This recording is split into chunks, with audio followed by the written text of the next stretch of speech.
Work ಬೇರೆ ತರ ಇತ್ತು, ಅಂದ್ರೆ ನೀವು ಕೊಡ್ತಾ ಇದ್ದಂತ ಡೆಡಿಕೇಶನ್ ಬೇರೆ. ಇಲ್ಲಿ BP ಜಾಸ್ತಿ ಮಾಡಿದಿರಂತೆ. ಯಾರು ಹೇಳಿದ್ ನಿಮ್ಗದು? ಈ ಮೀಡಿಯಾಗೆ ಸುಮಾರು ಇನ್ಫಾರ್ಮೇಶನ್ ಲೀಕ್ ಆಗ್ತಿತ್ತು ಅವಾಗ ಅದನ್ನು ಹುಡುಕ್ಬೇಕಂತ ಬಹಳ ಟ್ರೈ ಮಾಡ್ತಾ ಇದ್ದೀನಿ. ಯಾರು ಹೇಳಿದ್ ನಿಮ್ಗದು? ಸರ್ ಏನಿಲ್ಲ, ನೀವು ಪ್ರಗತಿ ಕೇಳಿ ಎಷ್ಟು ಕೂಲ್ ಆಗಿದ್ದೆ ನಾನಂತ.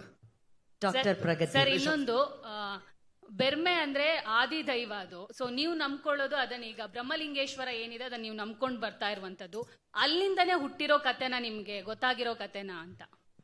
No comments. ಲಾಸ್ಟ್ 4 ಕ್ವೆಶ್ಚನ್ ಸಿನಿಮಾಲೇ ನೋಡಿ ನೀವು ಅದೆಲ್ಲ.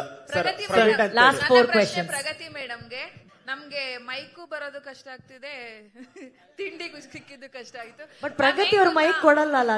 ತಿಂಡಿ ಮತ್ತೆ ತಿಂಡಿ ಬಂತು ಮ್ಯಾಮ್, ಕಷ್ಟದಲ್ಲಿ ಬಂತು. ಪ್ರಗತಿ ಮ್ಯಾಮ್ ಅವ್ರು ಹೇಳ್ತಾ ಇದ್ರು, 5 ಸಲ ನಾನು ಸಾಕಷ್ಟು ತೊಂದರೆನ ಅನುಭವಿಸಿದೀನಿ ಅಂತ ಹೇಳಿ. ನೀವು ಹೆಣ್ಣು ಮಗಳಾಗಿ ಸೆಟ್ಗೂ ಹೋಗ್ತಾ ಇದ್ರಿ, ಜೊತೆಗೆ ಮನೇಲೂ ಬ್ಯಾಲೆನ್ಸ್ ಮಾಡ್ತಾ ಇದ್ರಿ. ಸಾಕಷ್ಟು ಸಾವು ನೋವುಗಳಾದಾಗ್ಲೂ ಕೂಡ ನಾವುಗಳು ನಿಮ್ಗೆ ಕಾಟ ಕೊಟ್ಟಿದ್ದಿದೆ, ಏನಾಯ್ತು ಅಂತ ಸಾಕಷ್ಟು ಸವಾಲುಗಳು ಬಂತು.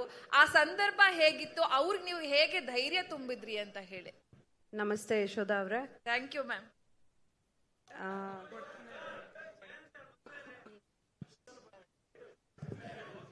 ಮಂಜಣ್ಣ, ನಿಮ್ ಕ್ವಶನ್ ಆಯ್ತಲ್ಲ, ಕೂತ್ಕೊಳ್ಳಿ. ಇವಾಗ ಅವ್ರಿಗೆ ಹಿಂದೆ ಯಾಕೆ ತೊಂದರೆ ಮಾಡ್ತೀರಾ?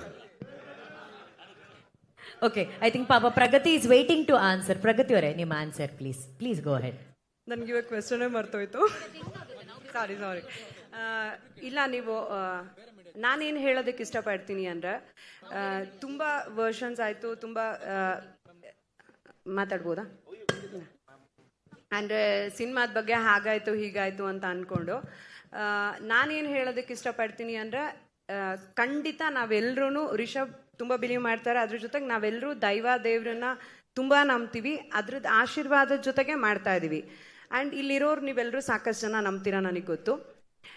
ಒಂದು ಇಷ್ಟು ದೊಡ್ಡ ಶಕ್ತಿ, ಅನುಶ್ರೀ ಅವರು ನಿಮಗೂ ಗೊತ್ತಿರತ್ತೆ, ಇಷ್ಟು ದೊಡ್ಡ ಶಕ್ತಿ, ಇಷ್ಟು ದೊಡ್ಡ ಒಂದು ಪವರ್ ಏನು ಹೇಳ್ತೀವಿ, ಅದರ ಆಶೀರ್ವಾದ ಇಲ್ಲದೆ ಈ ಸಿನಿಮಾ ನಮಗೆ ಶುರು ಮಾಡೋದಕ್ಕೆ ಆಗ್ತಿರ್ಲಿಲ್ಲ ಅನ್ನೋದು ನನ್ನ ಥಾಟ್ ಪ್ರೋಸೆಸ್. ಅಂದರೆ ಆ ಆಶೀರ್ವಾದ ಸಿಕ್ಕಿಲ್ಲ ಅಂದರೆ ಮೋಸ್ಟ್ಲಿ ರಿಷಬ್ ಅವರು ಕಾಂತಾರನೇ ಮಾಡ್ತಿರ್ಲಿಲ್ಲ ಅನ್ಸುತ್ತೆ, ಬೇರೆ ಮಾಡೋದಕ್ಕಾಗದೆ ಇರ್ಬೋದಾಗಿತ್ತೇನೋ, ಮಧ್ಯದಲ್ಲಿ ನಿಂತು ಹೋಗ್ಬೋದಾಗಿತ್ತೇನೋ, ಆ ಥರದ್ದೇನೋ.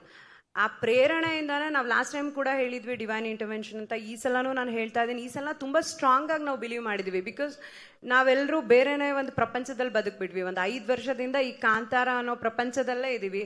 ಇದರಲ್ಲಿ ಏನು ಎಕ್ಸ್ಪೀರಿಯನ್ಸ್ ಆಗ್ತಿದೆ ಅಲ್ಲ, ಅದು ವರ್ಡ್ಸಿಗೆ ಸಿಕ್ಕಲ್ಲ. ಅಂದರೆ ಯಾರು ಸುಮ್ಮನೆ ಹೇಳ್ತಾ ಇಲ್ಲ, ಅಂದರೆ ಏನೋ ಆನ್ಸರ್ ಮಾಡಬಾರ್ದು ಅಂತನೋ, ಇಲ್ಲ ಮಿಸ್ಟ್ರಿ ಇರಬೇಕು ಅಂತ ಖಂಡಿತ ಅಲ್ಲ. ಖಂಡಿತವಾಗ್ಲೂ ಎಲ್ಲರೂ ತುಂಬ ಎಮೋಷ್ನಲ್ ಆಗಿದ್ವಿ. ಯಾರಿಗೂ ಅದನ್ನ ಒಂದು ಪದಗಳಲ್ಲಿ ಎಕ್ಸ್ಪ್ಲೇನ್ ಮಾಡೋದಕ್ಕಾಗಲ್ಲ. Some energies are like that. ನೀವು ಅದನ್ನ ಬಿಲೀವ್ ಮಾಡ್ತೀರಾ ಅಂತ ಅನ್ಕೊಳ್ತೀನಿ. ಅಂದರೆ ಕೆಲವೊಂದನ್ನು ಹೇಳೋದಕ್ಕಾಗಲ್ಲ, ಹೇಳಿದ್ರೂ ಅರ್ಥ ಆಗಲ್ಲ, ಅದನ್ನ ನಮ್ಮ ಎಕ್ಸ್ಪೀರಿಯನ್ಸ್ಗೆ ಇಟ್ಕೊಳ್ಬೇಕು.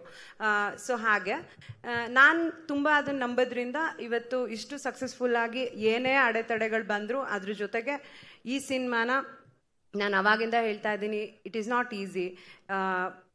ನಾನು ರಿಷಬ್ಗೂ ಯಾವಾಗಲೂ ಹೇಳ್ತಿರ್ತೀನಿ, ಇಂಡಿಯಾದಲ್ಲೇ ಮೋಸ್ಟ್ಲಿ ಯಾರೂ ಟ್ರೈ ಮಾಡಿರಲ್ಲ ಅನ್ಸುತ್ತೆ, ಅವರೇ ಕತೆ ಬರೆದು ಅವರೇ ಡೈರೆಕ್ಷನ್ ಮಾಡಿ ಅವರೇ ಆ್ಯಕ್ಟಿಂಗ್ ಮಾಡಿ ಈ ಥರದ್ದೊಂದು ದೊಡ್ಡ ಸಿನಿಮಾನ, ದೊಡ್ಡದು ಅಂದರೆ ನೀವೆಲ್ಲರೂ ಅದನ್ನು ಬಜೆಟಲ್ಲಿ ತೊಗೊಳ್ಬೋದು. ನಾಟ್ ಓನ್ಲಿ ಬಜೆಟ್, ಈ ಥರದ್ದೊಂದು ಗ್ರ್ಯಾಂಡ್ಯೂರ್, ಈ ಥರದ್ದು ಒಂದು ಕ್ರಾಫ್ಟ್, ಈ ಥರದ್ದೊಂದು ನಮ್ಮ ಮಣ್ಣಿನ ಕತೆನ. ಆಮೇಲೆ ರಿಷಬ್ ಯಾವುದು ಸ್ಟುಡಿಯೋಲ್ಲಿ ಸೆಟ್ ಹಾಕ್ಬಿಟ್ಟು ಆ ಥರದ್ದಲ್ಲ, ಎಲ್ಲ ಲೈವ್ ಲೊಕೇಶನ್ಗಳು. ನೀವೆಲ್ಲರೂ ನಾವು ಶೂಟಿಂಗ್ ಮಾಡಿರೋ ಜಾಗಗಳನ್ನು ವಿಸಿಟ್ ಮಾಡಿದರೆ ಐ ಥಿಂಕ್ ಕೆಲಸ ಎಕ್ಸ್ಪ್ಲೈನ್ ಮಾಡೋದು ಬೇಕಾಗಲ್ಲ ಅನ್ಸುತ್ತೆ. ಆ ಥರದ್ದು ಲೊಕೇಶನ್ಗಳಲ್ಲಿ ಕೆಲಸ ಮಾಡಿರೋಂಥದ್ದು. ಅದನ್ನ ಮಾಡಿ ಕೂಡ ಅಂದರೆ ಜನರಲಿ ನೀವು ನೋಡ್ತೀರಾ ಅಲ್ವಾ, ಲೈಕ್ ಏನೋ ಚಿಕ್ಕ ಪುಟ್ಟದ್ದು ಎಲ್ಲ ಸಿನಿಮಾ ಸೆಟ್ಗಳಲ್ಲೂ ಆಗುತ್ತೆ. ಅದು ಕಾಂತಾರ ಅಂದ ತಕ್ಷಣ ಮೋಸ್ಟ್ಲಿ ಸ್ವಲ್ಪ ದೊಡ್ಡದಾಗ್ತಿದೆ. ಬಟ್ ನಾನೇನು ಬಿಲೀವ್ ಮಾಡ್ತೀನಿ ಅಂದರೆ, ನಮ್ಮ ಜೊತೆಗೆ ಒಂದು ಶಕ್ತಿ ಖಂಡಿತ ಕಾಯ್ತಾ ಇದೆ. ಇವತ್ತು ಲಾಸ್ಟ್ ಕಾಂತಾರ ಕೂಡ, ಈ ಕಾಂತಾರದಲ್ಲೂ ನಾನು ಗುರುವಣ್ಣ ಸಮ್ಟೈಮ್ ಏನಾದರೂ ಕತೆ ವಿಷಯಕ್ಕೆ ಮಾತಾಡ್ಕೊಳ್ತಾ ಇರ್ತೀವಿ.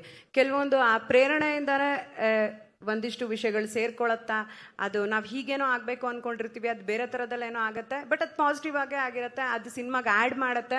ಅದು ಯಾವುದೇ ವಿಚಾರಗಳಲ್ಲಾಗಿರ್ಬೋದು, ಒಂದು ಕತೆ ವಿಚಾರದಲ್ಲಾಗಿರಲಿ, ಒಂದು ಸೆಟ್ ವಿಚಾರನ, ಒಂದು ಲುಕ್, ಫಾರ್ ಎಕ್ಸಾಂಪಲ್ ಒಂದು ಯಾವುದೋ ಒಂದು ಲುಕ್ ನಾವೇನೋ ಅಂದ್ಕೊಂಡು ಕ್ರಿಯೇಟ್ ಮಾಡೋದಕ್ಕೆ ಹೋಗ್ತೀವಿ, ಅದು ಇನ್ನೊಂದೇನೋ ಆಗುತ್ತೆ. ಸೊ ನಾನು ಬಿಲೀವ್ ಮಾಡ್ತೀನಿ ಅದನ್ನು, ಅದು ಹೀಗೆ ಆಗ್ಬೇಕಂತಿತ್ತು, ಸೊ ಅದು ಚೆನ್ನಾಗೇ ಆಗಿದೆ ಅಂತ. ಸೊ ಆ ಥರದಲ್ಲಿ ಐ ಥಿಂಕ್ ಆ ಶಕ್ತಿ ನಮ್ಮನ್ನ ಕಾಯ್ತಾ ಇದೆ. ಅದರಿಂದ ಈ ಸಿನಿಮಾನ ಮಾಡ್ಕೊಂಡು ನಿಮ್ ಮುಂದೆ ಬರ್ತಾ ಇದೀವಿ. ರಿಪಬ್ಲಿಕ್ ಕನ್ನಡದಿಂದ ಪ್ರವೀಣ್ ಅಂತೇಳಿ. ಸರ್ ಯಾವುದೇ ಒಂದು ಸಿನಿಮಾ ಸಕ್ಸಸ್ ಆಗ್ಬೇಕು ಅಂತ ಹೇಳಿದ್ರೆ ಆ ಕತೆ ಅಭಿನಯ ಎಷ್ಟು ಇಂಪಾರ್ಟೆಂಟ್